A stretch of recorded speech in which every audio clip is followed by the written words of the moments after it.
Yoriichi and Kokushibo represent two sides of the pursuit of power in the Demon Slayer universe. While one brother was so gifted as a human that he effortlessly surpassed all demons, the other trained tirelessly and even sacrificed his humanity in the pursuit of greater strength. In today's video, we'll go through every story between Yoriichi and Kokushibo featured in the manga.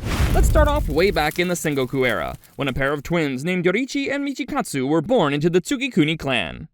Now, twins were already considered to be a bad omen at the time, but Yoriichi was born with a strange birthmark on his forehead that triggered their father even more. The head of the Tsukikuni clan was ready to kill Yoriichi, but his mother, Akeno, angrily opposed him and managed to save the child's life. However, the price of his survival was that Yoriichi would be sent to a temple when he was 10, to ensure that his curse did not continue to affect the family as he grew up. Meanwhile, Michikatsu had no such issues, and was selected as the heir of the Tsukikuni family. As he grew older, he decided that he wanted to be a samurai, and began learning swordsmanship with his family's support. Meanwhile, Yoriichi was confined to a small 3-tatami room for his entire early childhood. Since he never made any friends, he never spoke, and for many years Yoriichi's parents thought that he was deaf. Yoriichi's signature Hanafuda earrings were a gift to him from his mother, and were meant to be a lucky charm to make gods look upon him favorably. In fact, it was only his mother who showed Yoriichi any kind of real affection, and he was constantly seen at her side whenever he stepped out of his room. Now, Michikatsu was never abusive towards Yoriichi in the way his father was, and often disobeyed their parents to go and see his brother. Once, Michikatsu gifted Yoriichi a small flute, a gift that he would treasure for many years afterward. Michikatsu mostly felt pity toward his brother instead of genuine love. However, this would change when Michikatsu was 7, and Yoriichi witnessed him practicing swinging his sword. Yoriichi spoke for the first time, and said that he wanted to be a samurai when he grew up as well. At the time, no one took Yoriichi seriously, but one of his father's men decided to humor the child by teaching him some basic stances with a wooden sword. Just after learning the basic stances, Yoriichi sprang into action and was able to land 4 blows on a professional swordsman, shocking everyone who was watching them. Yoriichi decided that he no longer wanted to be a samurai because he disliked the idea of striking people, but Michikatsu continued to press him to figure out Yoriichi's secret. After all, despite his years of training, Michikatsu had never been able to land a blow on an older warrior. At the time, Yoriichi may not have realized it, but he was using an early form of sunbreathing, and his description of the approach inspired Michikatsu to intensify his training. Furthermore, Yoriichi's Demon Slayer mark gave him exceptional strength and speed, while his access to the transparent world allowed him to see his opponents and predict their movements and weaknesses. We really don't get to see how Yoriichi uses his immense potential because their mother passes away shortly after this incident. That night, he visits Michikatsu and informs his brother that he will be leaving to join the temple, and thanks him once again for the wooden flute. There's a lot of mystery here about Yoriichi's character, and Michikatsu only starts getting answers when he finds his late mother's diary. It turns out that Yoriichi wasn't clinging onto her side out of shyness, but their mother was dying due to a weakness and paralysis in her left side. Even as a small child, Yoriichi was helping her move about by supporting her weight. This just fueled Michikatsu's jealousy, because now Yoriichi was not only a prodigy at swordsmanship, but he was also a genius who had detected their mother's illness and supported her through it. It also turns out that their father was planning on sending Michikatsu to the temple after seeing Yoriichi's skills, but Yoriichi escaping their home that night meant that Michikatsu would be unchallenged for the heir of the Tsukikuni household. Everything that Yoriichi did seemed to fuel Michikatsu's jealousy and disdain. However, being separated from his brother helped him put those feelings behind him, and Michikatsu became a samurai, got married, and had 2 kids.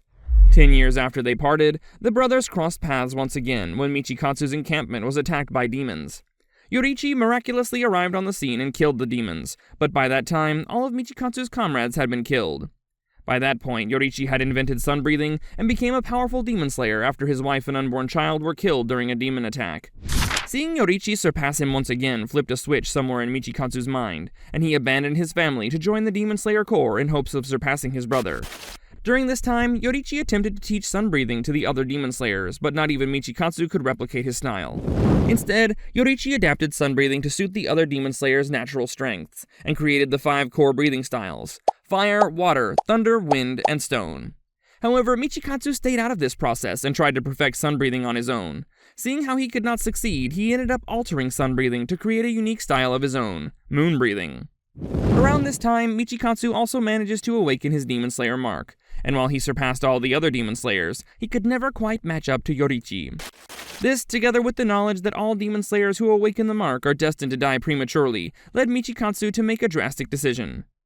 When he was approached by the Demon King Muzan, Michikatsu didn't stand his ground and instead accepted the offer, hoping to use his demonic powers to surpass Yoriichi. At the time, Yoriichi was out on a mission, and it must have been shortly afterwards that he ran into Muzan as well. Now, this encounter was nowhere close to being like the meeting with Michikatsu, and Yoriichi immediately took a stance to cut down the Demon King. Muzan wrote off Yoriichi as just another swordsman, and swiped his arm to kill him. However, Yoriichi dodged the Demon King's attack, and looked into the transparent world, seeing that Muzan had 7 hearts and 5 brains. This meant that beheading the Demon King would not be enough to kill him, so Yoriichi unleashed all 12 sun-breathing forms at once, blitzing Muzan without giving him even a second to react. With all his vital organs sliced to pieces, Muzan panicked as his regeneration began to fail. Yoriichi could see the decisive blow, but just as he lunged forward, Muzan split himself into 1,800 pieces in a desperate attempt to escape. Yoriichi was up to the task. Almost. He was able to cut through 1,500 pieces, but the Demon King managed to barely escape with his life. Tamayo was at his side at the time, and in that moment she realized that Muzan had been weakened so much that the curse on her had been lifted, allowing Tamayo to plot against the Demon King independently. Yoriichi was ashamed by his inability to kill the Demon King, and was prepared to leave the Demon Slayers due to his shame. However, far worse news awaited him when he returned to the Demon Slayers. The news of his brother's transformation devastated Yoriichi, but there were even greater consequences than that. The Demon Slayers demanded that Yoriichi commit seppuku to atone for his brother's sins. While Yoriichi may have been ready to give up his life, the Oyakata of the time decided to punish Yoriichi by exiling him from the Demon Slayer Corps, effectively saving his life. This also meant that Yoriichi could continue hunting demons, meaning that Demon Slayers would not lose their greatest asset.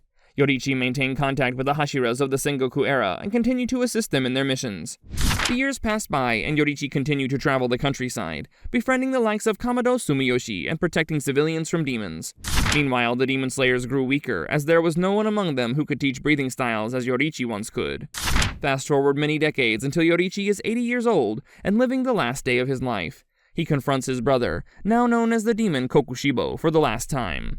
Kokushibo believes that at least now he must have surpassed Yoriichi, but the old man rushes forward and slices clean through Kokushibo's neck, establishing that no demon is a match for him even in old age.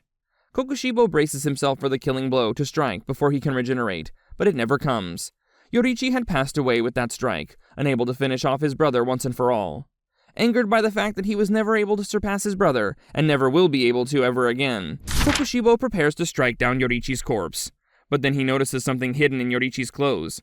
He takes out and finds the old wooden flute that Michikatsu gifted to Yoriichi all those years ago when they were just 7 years old. Even after his brother turned into a demon, Yoriichi wasn't able to let go of their bond. Chances are he had changed his mind about killing Kokushibo as he launched the attack. In a rare moment of weakness, Kokushibo picks up the flute and puts it back into his haori. Despite being a demon, Kokushibo's intelligence allowed him to preserve his love for his brother, even if it was clouded by hate and competitiveness.